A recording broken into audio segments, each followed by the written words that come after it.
There once was a Velveteen Rabbit.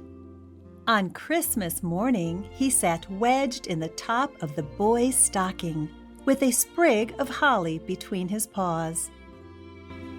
At first, the boy loved the rabbit, but soon he unwrapped his other toys and forgot the rabbit completely. After that, the rabbit lived in the toy cupboard. He was shy, and most of the bigger toys ignored him. The skin horse was different. He was old and very wise. "Don't worry," the skin horse told the rabbit. "Those fancy toys will never be real." "What is real?" asked the rabbit. "Real is a thing that happens to you," said the skin horse, "when a child loves you for a long, long time." One evening, the boy could not find the toy that always slept with him. Nanny reached into the toy cupboard. "Here," she said, "take your old bunny. He'll do to sleep with you." That night, and for many nights after, the Velveteen Rabbit slept in the boy's bed. At first, the rabbit found it uncomfortable to be hugged so tight, but very soon he grew to like it. The boy talked to the Velveteen Rabbit, and they played games together. When the boy dropped off to sleep, the rabbit would snuggle down close, with the boy's hands clasped around him. Spring came, and they spent long days in the garden. The boy gave the rabbit rides in the wheelbarrow, and they had picnics on the grass.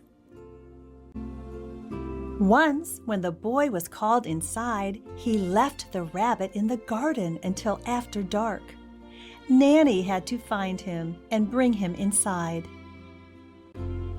"Here's our old bunny," she said. "All that fuss for a toy." "Give me my bunny," cried the boy. "He isn't a toy. He's real." The little rabbit was very happy after that.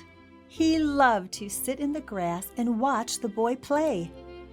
One evening, two strange beings crept out of the woods.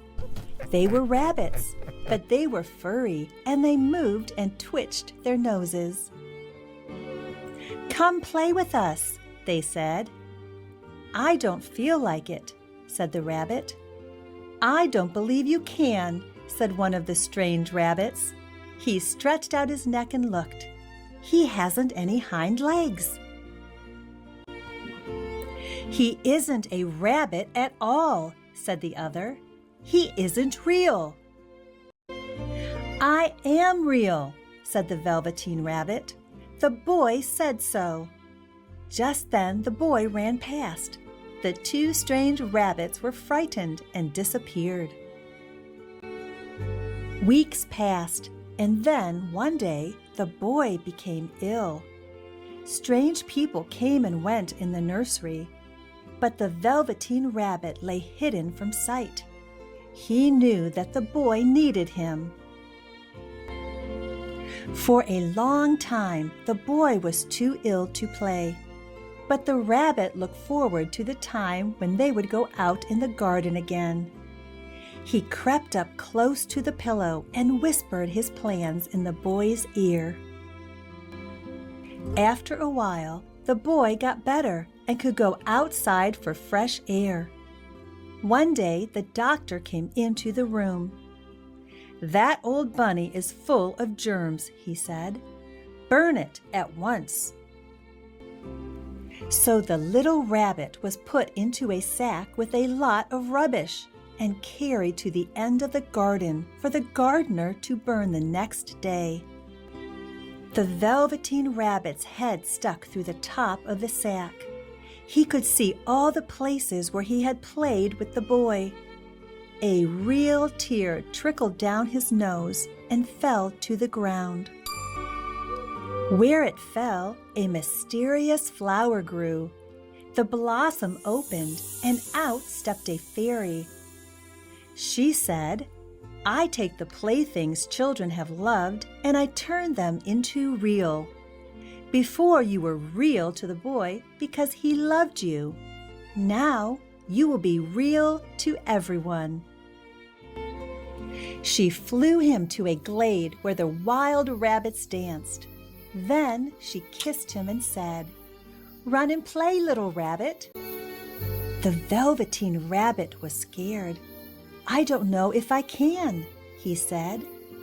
Just then he felt a tickle by his ear, and, without thinking, he lifted a hind leg to scratch.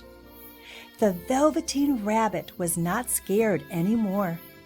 "I am real," he whispered, "and I can run and play like the other real rabbits." And that's just what he did. The Velveteen Rabbit was real at last.